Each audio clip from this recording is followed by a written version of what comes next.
Bupati Bovendigul meminta Kepala Dinas Pemberdayaan Masyarakat dan Kampung serta Kepala Distrik yang baru dilantik untuk lebih tegas mengawasi kepala kampung yang tidak berada di wilayah tugasnya.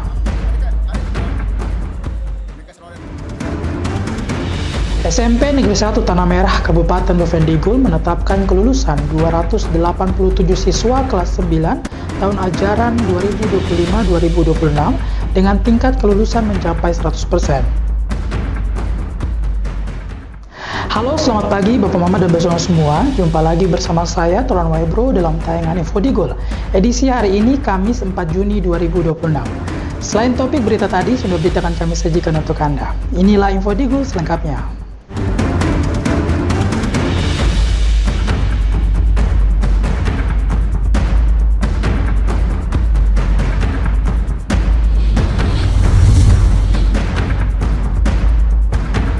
Bapak Mama, kita ke berita pertama.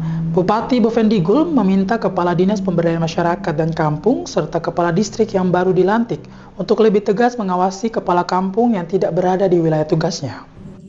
Pemerintah Kabupaten Bovendigul menegaskan pentingnya disiplin aparat pemerintahan kampung dan distrik dalam memberikan pelayanan kepada masyarakat. Dalam sambutannya saat pelantikan pejabat, Bupati Bovendigul Roni Omba menyoroti masih banyak kepala kampung yang lebih memilih tinggal di Tanah Merah dibandingkan berada di kampung masing-masing. Menurut Bupati, kondisi tersebut berdampak pada pelayanan publik karena masyarakat membutuhkan kehadiran pemerintah secara langsung di wilayah mereka.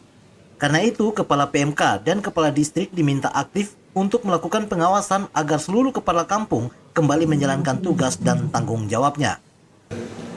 Saya titip pesan juga kepada kepala PMK yang baru. Banyak kepala-kepala kampung rumah lebih bagus dari saya di Tanah Merah sini. Iya, saya pesan dengan kepala distrik yang baru, kepala-kepala kampung harus ada di tempat sana. Kepala-kepala kampung di pedalaman rumah lebih bagus dari kami. Mungkin termasuk kepala dinas saya ada juga. Iya, saya berharap tanggung jawab Bapak untuk bisa bersosialisasi bila perlu mendekat mereka untuk kembali ke tempat tugas. Jangan tinggal di sini, masyarakat membutuhkan pelayanan di sana. Selain itu, Bupati juga mengingatkan para kepala distrik untuk lebih sering berada di wilayah kerja masing-masing. Meski fasilitas kantor dan dukungan operasional telah disediakan, ia menilai masih ada kepala distrik yang tidak aktif melaksanakan tugas di tempat. Kepala distrik juga yang baru, saya harap bisa lebih aktif. Di beberapa distrik itu kepala distrik tidak di tempat. Padahal ada kantor distrik. Ya, ada kantor distrik, ada tenaga hukum di sana, tapi kepala distriknya tidak ada. Saya harap ke depan dengan pelantikan yang baru ini bisa melaksanakan tugas yang maksimal. Melalui pelantikan pejabat yang baru, pemerintah daerah berharap seluruh kepala distrik dan kepala kampung dapat meningkatkan disiplin, profesionalisme, dan pelayanan kepada masyarakat di seluruh wilayah Kabupaten Bovendigul. Tim Liputan, Digul TV, Dedi melaporkan. Bapak Mama dan Bapak semua, pemerintah Kabupaten Bovendigul terus mendorong peningkatan kinerja pemerintah kampung. Usai dilantik, Kepala Dinas Pemberdayaan Masyarakat dan Kampung atau PMK menegaskan akan menginstruksikan seluruh kepala kampung agar aktif berada di wilayah masing-masing dan memastikan program pembangunan sejalan tepat sasaran. Pemerintah Kabupaten Bovendigul menjadikan disiplin dan kinerja kepala kampung sebagai salah satu prioritas pengawasan pasca pelantikan pejabat daerah. Kepala Dinas PMK Leorius Agus Suktikno menyatakan para kepala kampung harus lebih aktif berada di kampung masing-masing untuk memberikan pelayanan kepada masyarakat serta mengawal pelaksanaan program pembangunan. Menurut Leorius, saat masih menjabat sebagai Kepala Distrik Ambatkwi, sebagian besar kepala kampung di wilayahnya hanya datang ke Tanah Merah untuk mengurus administrasi seperti laporan pertanggungjawaban dan pencairan dana kampung, kemudian kembali ke kampung untuk menjalankan tugas. Namun untuk memastikan kondisi serupa terjadi di seluruh wilayah Bovendigul, Dinas PMK akan memberikan arahan dan pengawasan kepada seluruh kepala kampung agar dana kampung yang telah dicairkan segera dimanfaatkan bagi kepentingan masyarakat. Kepala kampung sini. Oh iya, betul. Saya sebenarnya ini kepala desa Ambatkwi. Jadi untuk kampung saya 5 kampung itu mereka ada di kampung. mereka selalu ada di kampung. Mereka biasa kalau ke kota, kalau pas mau urus apa LPG atau urus untuk penarikan dana kampung, tapi sebagian besar mereka ada di kampung. Cuma kalau yang kampung-kampungan saya kurang tahu, tapi nanti saya tetap akan memberikan indikator saran masukan kepada kepala kampung agar mereka aktif juga di kampung masing-masing, khususnya setelah terima dana DK atau ADK agar langsung dibawa ke kampung. Seperti itu, karena biasanya masyarakat mengeluh ini kenapa DK-ADK di Tanah Merah saja harus dibawa ke kampung supaya masyarakat bisa rasa semua. Leorius menegaskan pembangunan harus dilaksanakan di kampung agar masyarakat dapat merasakan langsung manfaat dana kampung. Melalui pembinaan dan pengawasan yang lebih intensif, pemerintah berharap kinerja kepala kampung semakin meningkat dan program pembangunan dapat berjalan lebih efektif di seluruh Kabupaten Bovendigul. Tim Liputan Digul TV, Dedi melaporkan. Bapak Mama dan Bapak semua, Info Digul akan kembali sesaat lagi. Jangan kemana-mana, tetaplah bersama kami.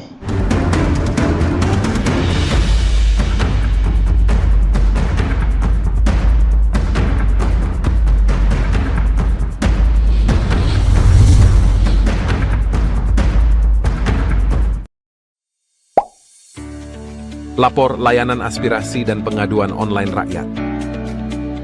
SP4N merupakan sistem pengelolaan pengaduan pelayanan publik nasional, adalah integrasi pengelolaan pengaduan pelayanan publik secara berjenjang pada setiap penyelenggara dalam kerangka sistem informasi pelayanan publik.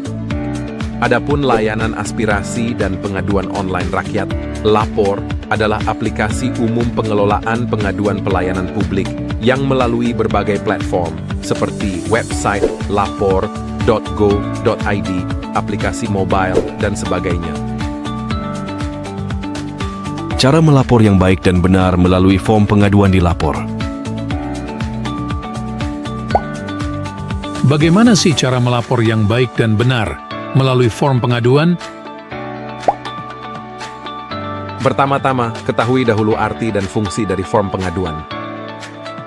Pengaduan adalah penyampaian keluhan yang disampaikan kepada pengelola pengaduan pelayanan publik pada instansi pemerintah atas pelayanan pelaksana yang tidak sesuai dengan standar pelayanan atau pengabaian kewajiban dan atau pelanggaran larangan oleh pengelola pengaduan pelayanan publik. Kedua, pastikan hal-hal berikut ini sebelum Anda melapor. Yang pertama, laporan Anda relevan dengan kinerja pemerintah. Kedua, menggunakan bahasa Indonesia yang baik dan benar. Ketiga, bukan merupakan ujaran kebencian, sara, dan caci maki. Dan keempat, bukan merupakan laporan yang sudah disampaikan dan masih dalam proses penanganan. Terakhir, perhatikan kolom-kolom yang wajib dan opsional untuk diisi. Untuk kolom wajib yang pertama yaitu judul laporan, merupakan kesimpulan dari suatu permasalahan, inti dari suatu laporan yang disampaikan. Kedua, isi laporan, menceritakan kronologis kejadian yang ingin dikeluhkan. Jika dibutuhkan, sertakan juga data diri Anda berupa nama dan NIK, serta keterangan lainnya seperti nomor KIP, BPJS, KKS, PKH, KPS. Ketiga, tanggal kejadian, tanggal ketika Anda menerima pelayanan yang kurang memuaskan. Keempat, lokasi kejadian. Lokasi Anda menerima pelayanan yang kurang memuaskan. Lebih spesifik, Anda menginput lebih baik. Untuk kolom opsional yang pertama, instansi tujuan. Instansi yang berwenang terhadap pengaduan yang diberikan. Kedua, kategori laporan. Kategori yang sesuai dengan laporan yang diadukan. Ketiga, anonim.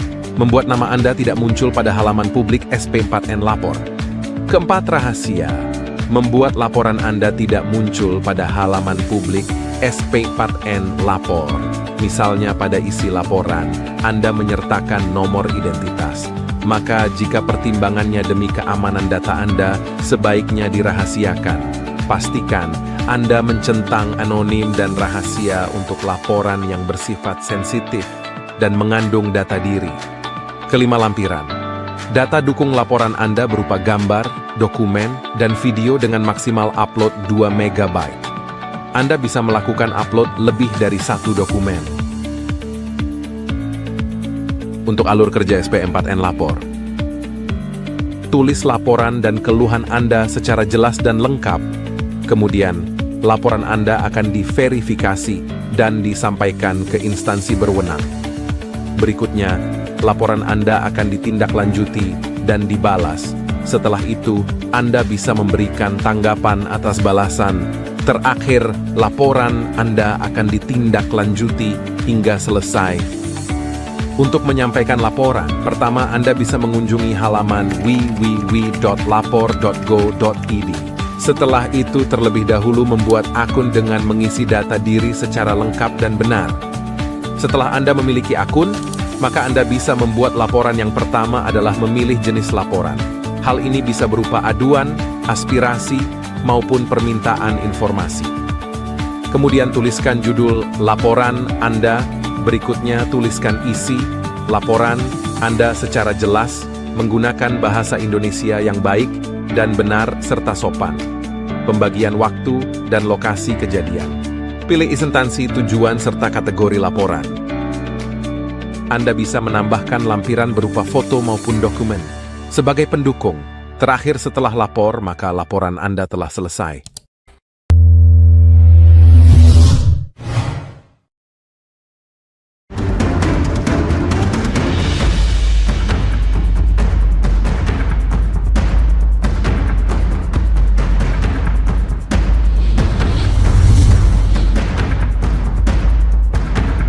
Terima kasih Bapak Mama dan Mbak Solong semua, Anda masih bersama kami. Indonesia terus menunjukkan komitmennya dalam menjaga perdamaian dunia dengan melandaskan nilai-nilai Pancasila. Melalui prinsip politik luar negeri bebas aktif, Indonesia terus mendorong penyelesaian konflik melalui diplomasi, musyawarah, dan mufakat. Pemerintah menegaskan Indonesia memiliki tanggung jawab konstitusional untuk turut mewujudkan ketertiban dunia yang berdasarkan kemerdekaan, perdamaian abadi, dan keadilan sosial sebagaimana diamanatkan dalam pembukaan Undang-Undang Dasar 1945. Dalam amanatnya pada peringatan Hari Lahir Pancasila, Bupati Bovendigul Roni Omba menyampaikan bahwa Pancasila menjadi fondasi kebijakan luar negeri Indonesia yang bebas aktif. Menurutnya, nilai musyawarah dan mufakat yang dimiliki bangsa Indonesia menjadi instrumen penting dalam menjembatani perbedaan dan mendorong penyelesaian konflik di berbagai belahan dunia. Indonesia bukan hanya penonton dalam kancah dunia. Sesuai amanat pembukaan Undang-Undang Dasar Negara Republik Indonesia tahun 1945,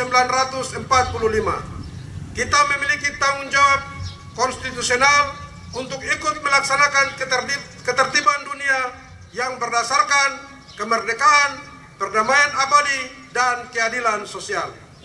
Pancasila adalah fondasi dari kebijakan luar negeri yang bebas aktif. Nilai musyawarah dan mufakat yang kita anut adalah instrumen diplomasi yang sangat dibutuhkan dunia saat ini untuk menjembatani perbedaan dan menghentikan konflik. Lebih lanjut, Bupati menegaskan kontribusi Indonesia dalam misi pasukan perdamaian Perserikatan Bangsa-Bangsa, mediasi konflik regional, serta dukungan terhadap keadilan bagi bangsa-bangsa terjajah merupakan wujud nyata pengamalan sila kedua Pancasila, yaitu kemanusiaan yang adil dan beradab. Pemerintah berharap semangat Hari Lahir Pancasila dapat memperkuat komitmen masyarakat untuk mengamalkan nilai-nilai Pancasila dalam kehidupan sehari-hari, serta mendukung peran Indonesia dalam menciptakan perdamaian dan keadilan di tingkat global. Tim Liputan di Gul TV, Dedi melaporkan. Bapak Mama dan Mbak Solong semua, SMP Negeri 1 Tanah Merah, Kabupaten Bovendigul menetapkan kelulusan 287 siswa kelas 9 tahun ajaran 2025-2026 dengan tingkat kelulusan mencapai 100%. Keputusan tersebut ditetapkan melalui rapat Dewan Guru dan dituangkan dalam surat keputusan Kepala Sekolah. Sebanyak 287 peserta didik kelas 9 SMP Negeri 1 Tanah Merah dinyatakan lulus setelah memenuhi seluruh kriteria kelulusan yang telah ditetapkan sekolah. Pembacaan surat keputusan kelulusan berlangsung di lingkungan SMP Negeri 1 Tanah Merah pada Senin pagi. Keputusan tersebut dibacakan oleh Sekretaris Panitia Kelulusan Elsa Jumita. Dalam laporannya, Elsa Jumita menjelaskan bahwa penetapan kelulusan didasarkan pada hasil ujian sekolah berbasis komputer serta hasil rapat Dewan Guru yang dilaksanakan sebagai bagian dari proses evaluasi akhir peserta didik. Berdasarkan surat keputusan Kepala Sekolah SMP Negeri 1 Tanah Merah nomor 421-SMPN-1-PM-4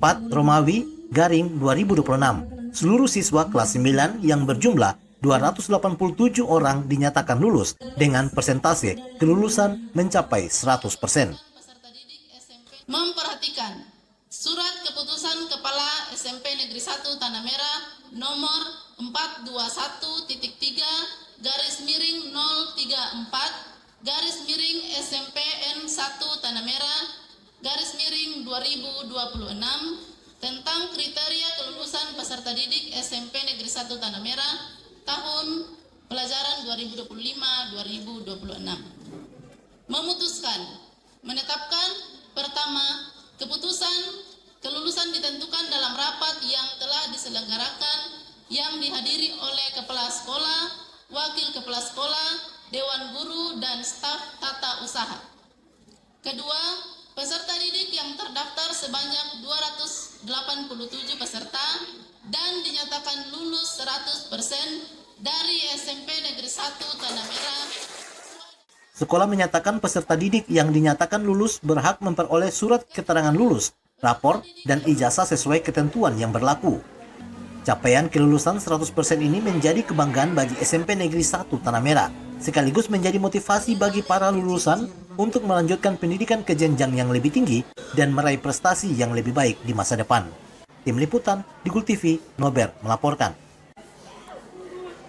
Bapak, Mama, dan Bapak semua, info Digul akan kembali sesaat lagi. Jangan kemana-mana, tetaplah bersama kami.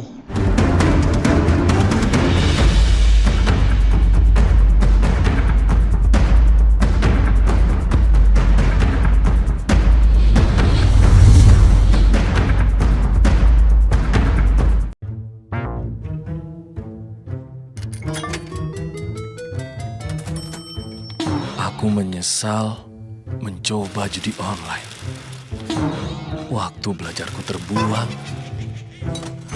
tabunganku berkurang, teman-temanku hilang, kugadaikan barang, terlilit utang. Mulai sekarang, aku akan berhenti judi online. Skema judi online sangat sistematis dan berbahaya. Menang sekali, namun rugi berkali-kali. Jauhi berbagai situs dan aplikasi judi online. Mari bentengi diri dan saling jaga. Hentikan dan laporkan judi online ke aduankonten.id, cek rekening.id, dan aduan nomor.id. Jualan di era digital, enggak perlu keliling. Sekarang dari HP kita bisa langsung shopping. Manfaatkanlah sosmed untuk personal branding. Merekam keahlian lalu aku coba posting. Lakukan pembayaran, tinggal di-scan aja. Dengan teknologi semuanya jadi lebih mudah. Aku bisa bekerja walaupun dari rumah. Bisa pesan makan tanpa harus ke tempatnya. Inovasi digital, mari dimanfaatkan demi kemajuan dan untuk pertumbuhan. Inovasi digital menjadi solusi sebagai langkah awal kemajuan negeri. Inovasi digital membuat kita merdeka. Ada yang merdeka belajar, merdeka berjualan, merdeka mengejar mimpi, merdeka pembayaran, pokoknya merdeka di berbagai sektor. Era digital sangat bermanfaat dan jadi peluang baru. Makanya, kami terus meningkatkan skill-skill digital lewat DTS. Namun di tengah perkembangannya, penipuan merajalela. Hati-hati dan tetap bijaklah. Berdigital tetap beretika.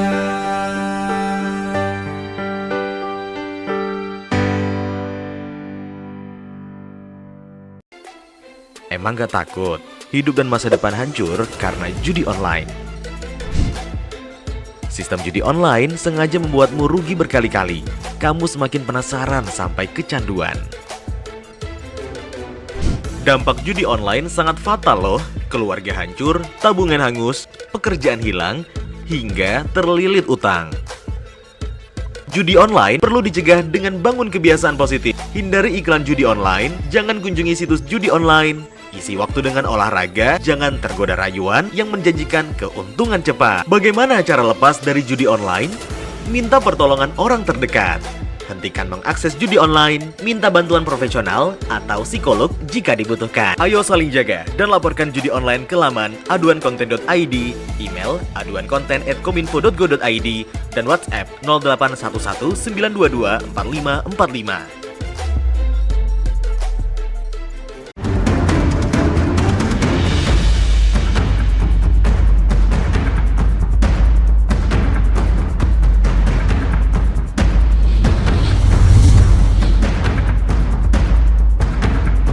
Terima kasih Bapak Mama dan Bapak semua, Anda masih bersama kami. Sebanyak 23 siswa kelas 9 SMP Anugerah Terindah Kabupaten Bovendigul resmi dinyatakan lulus. Kelulusan angkatan kedua ini ditandai dengan penyerahan surat keterangan lulus, SKHU, dan rapot kepada para siswa. SMP Anugerah Terindah menggelar kegiatan penyerahan hasil kelulusan bagi siswa-siswi kelas 9 tahun ajaran 2025-2026. Kegiatan ini menjadi penanda berakhirnya masa pendidikan tingkat menengah pertama pada para siswa yang telah menempuh proses belajar selama 3 tahun. Dalam kesempatan tersebut, para siswa menerima surat keterangan lulus, surat keterangan hasil ujian, serta rapor sebagai dokumen resmi hasil pendidikan mereka. Kepala Sekolah SMP Anugerah Terindah, Nur Asma, menyampaikan bahwa seluruh 23 siswa kelas 9 dinyatakan lulus. Jumlah tersebut merupakan angkatan kedua sejak sekolah itu berdiri. Pihak sekolah menyampaikan apresiasi kepada siswa, guru, dan orang tua yang telah berperan aktif mendukung proses pembelajaran hingga mencapai kelulusan. Kegiatan yang berlangsung ini adalah kegiatan kelulusan untuk anak-anak kelas 9 di SMP Anugerah Terindah. Kegiatan ini bertujuan untuk yang pertama mengumumkan hasil kelulusan anak-anak. Jadi dari sini anak-anak akan mendapatkan hasil berupa surat keterangan lulus, SKHU, rapor selama mereka belajar 3 tahun di SMP Anugerah Terindah. Total kelulusan kami 23 siswa. Untuk angkatan kedua. Kami angkatan kedua tahun ini 23 siswa. Harapan saya untuk siswa-siswi saya yang akan melanjutkan ke jenjang berikutnya lebih semangat lagi, dan ada juga kami punya siswa yang lolos afirmasi, itu kami dampingi sehingga nanti ke depannya ketika mereka sudah melanjutkan ke jenjang berikutnya itu tetap kami kawal sampai mereka selesai. Terus harapan yang paling utama buat kami bahwa selalu mengandalkan Tuhan dalam setiap perjalanan, karena di sekolah itu kita cuma beberapa jam saja. Itu kembali ke didik mereka masing-masing. Kepala sekolah berharap para alumni dapat melanjutkan pendidikan ke jenjang yang lebih tinggi, menjaga nilai-nilai positif, dan terus mengembangkan potensi diri. Sekolah juga menegaskan komitmen untuk mendampingi siswa yang melanjutkan pendidikan melalui jalur afirmasi. Kelulusan ini diharapkan menjadi langkah awal bagi para lulusan untuk meraih prestasi dan masa depan yang lebih baik. Tim Liputan Digul TV, Ursula melaporkan. Bapak Mama dan Bapak semua, kita ke berita lainnya. Warga Tanah Merah mengeluhkan padamnya sejumlah lampu penerangan jalan di kawasan titik nol yang telah berlangsung selama beberapa minggu terakhir. Kondisi ini dinilai mengganggu aktivitas masyarakat dan mengurangi rasa aman bagi pengguna jalan pada malam hari. Sejumlah lampu penerangan jalan di kawasan Tugu Titik Nol, Tanah Merah, dilaporkan tidak berfungsi selama beberapa minggu terakhir. Akibatnya, sebagian ruas jalan menjadi gelap dan mengganggu aktivitas masyarakat yang berlangsung hingga malam hari. Salah satu warga, Monica Maun, mengatakan kondisi tersebut berdampak langsung terhadap para pedagang, termasuk mama-mama Papua yang berjualan di sekitaran kawasan Tugu Titik Nol. Selain itu, padamnya lampu juga dinilai menurunkan tingkat keamanan dan kenyamanan bagi pengendara maupun penjalan kaki. Menurut Monica, penerangan jalan merupakan fasilitas penting yang mendukung aktivitas ekonomi dan mobilitas masyarakat pada malam hari. Namun hingga saat ini sejumlah titik lampu yang padam belum mendapat penanganan. Yang ada jualan di pinggir jalan Titik Nol ini, mereka jualan sampai dari pagi sampai dengan malam itu gangguannya lampu ini jalan yang tidak terang, maksudnya sudah rusak atau mati sehingga mereka jualan sampai tidak terang. Jadi mereka marah-marah, kenapa lampu ini bisa rusak, dan ini juga dari mana lampu ini, sehingga yang buat lampu ini yang sudah mati ini kita minta supaya lampu-lampu ini itu harus diaktifkan kembali supaya menyala, sehingga mama yang ada jualan di pinggir jalan itu bisa dapat terang dan mereka bisa jualan dengan baik begitu. Atau ini lampu tidak menyala, sudah mati, tidak aktif lagi. Itu harus pemerintah bicara ke Warga juga mendorong pemerintah daerah agar lebih proaktif dalam melakukan pengawasan dan pemeliharaan fasilitas umum. Apabila kerusakan disebabkan oleh tindakan vandalisme, masyarakat berharap aparat berwenang dapat mengambil langkah penegakan hukum. Masyarakat berharap perbaikan dapat segera dilakukan agar penerangan di kawasan titik nol kembali normal dan aktivitas warga dapat berjalan dengan aman dan nyaman. Tim Liputan, Digul TV, Andri melaporkan. Bapak, Mama, dan bersama semua, dengan breaking informasi tadi sekaligus mengakhiri perjumpaan kita dalam Info Digul pagi ini. Terima kasih atas kebersamaan Bapak Mama semua dan terimalah salam persaudaraan kita. Nubagen, mubagenep, mubagenep, nubagen. Saya ada karena kamu ada karena saya ada. Saya Turan Webro, mewakili seluruh kerabat yang bertugas, mohon pamit undur diri. Selamat pagi dan sampai jumpa.